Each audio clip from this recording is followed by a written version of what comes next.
Another day, and whilst Sir Keir, man of the people Starmer, continues to go on about how right-wing thugs will be punished with the full force of the law, far-right thuggery, his silence is becoming increasingly deafening when it comes to the events that occurred in Birmingham just a night or so ago. Whilst Sir Keir has been distinctly notable by his unwillingness to engage in discourse regards the events in Birmingham, Sky News took it upon themselves to continue to gaslight the British public into believing that any action, any violence committed by a group that are not considered right-wing thugs by Sir Keir's very broad definition, far-right thuggery, are in fact just there merely to defend a poor, innocent community that are under attack from this vile gang of marauding predators. This is what Sky News had to say. There'd been rumours of a far-right protest in Birmingham, so dozens of Asian men decided to get here first. Many were wearing balaclavas or face masks, one man armed with what appeared to be a bat. This had been organised by men who've had enough of the violence towards Muslims. Now, I don't know about you, but to me that doesn't look necessarily like a group that are just there to defend themselves from, at this point, notable by their absence, attacker. We're led to believe that this group gathered because of what was false information, that a group of far-right protesters were heading that way to attack the community, to attack mosques, and to attack individuals. These so-called far-right thugs are very notable by their absence, and if this was to be a bit of false news, a bit of false information that led to this gathering, then is that not that dissimilar to the supposed false information we were given about the killer in Southport?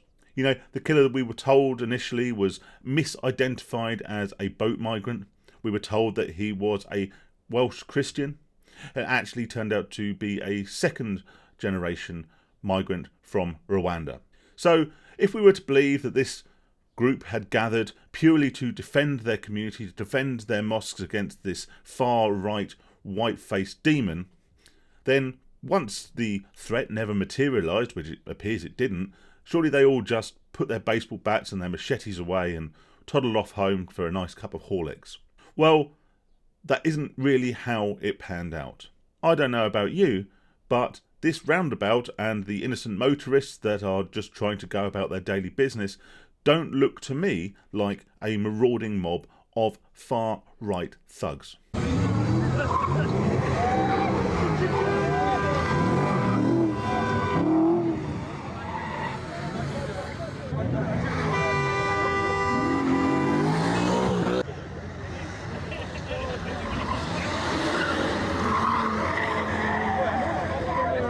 Nor dare I suggest that this poor man, this one bloke all by himself sat in the beer garden of a pub, looked like a massive threat to the dozens and dozens, if not hundreds, of masked men carrying Palestinian flags, brandishing weapons and shouting offensive chants. I don't believe he looks too much of a threat, but yet that didn't save him from getting a bit of a kicking.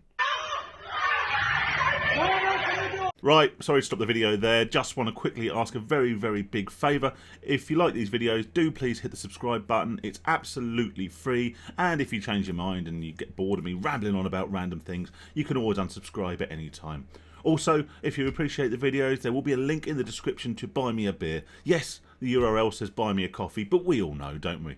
Anyway, back to the video. And once that had happened, of course, the group then went on to take over the pub, causing more fear, more intimidation, more criminal damage, more violence, and probably they saw the young families having dinner in that pub, or the tables of a few old men having a cut a few pints. Maybe they saw them as a far-right thug threat.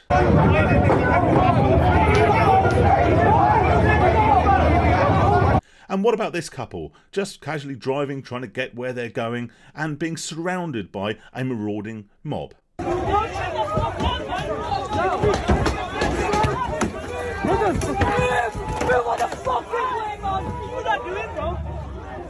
Do they look like a threat? Do they look like far-right antagonistic thugs? But finally, after Sky News' best attempt to gaslight us into believing that this is purely for their own protection, you understand, the Sky News reporter who was there purely to cover this protecting our communities gathering was threatened by youths masked, balaclavaed, shouting Free Palestine slogans, using threatening language to such an extent that the broadcast had to be finished, and the video that has now been taken down then shows the studio explaining how they would have security on hand to deal with the matter. As protesters gathered and we attempted to report live, it became clear the media weren't welcome. A sense of anger, I think you can hear there. However, that wasn't the end of it. Now, I don't know about you, I've looked at lots of people in this video and none of them to me appeared to be far-right thugs. But I don't see how this van, which is carrying some of the Sky News crew, is a threat to these people. We decided to leave, but as we drove away, this man, armed with a knife, attempted to slash a tyre on one of our vans. He's going to slash the tyres. Oh, he's going to do the same to us. Particularly when they appear very much to be retreating, and that's if you can see the media is a threat in the first place. Surely if you're just there to protect your community, you would embrace the media, you'd embrace the coverage. But yet, Keir Starmer remains silent on this, and the mainstream media will continue to perpetuate this narrative that the far-right thugs are the problem, and that any other members of society, any other groups, any other communities are merely victims who are there for their own protection and require the protection of our two-tier policing system. I will always say I do not condone the violence, I do not condone the criminal damage or the arson being committed by anyone who is protesting against immigration. But I am growing increasingly tired, as indeed most of the British public are, hence the reason we're seeing this unrest, at this two-tier coverage. The fact that in all those clips we just saw, I don't see any police, do you? I don't see anyone there trying to maintain order. They are very, very notable by their absence, just like the far-right thugs that apparently they were just there to defend themselves against.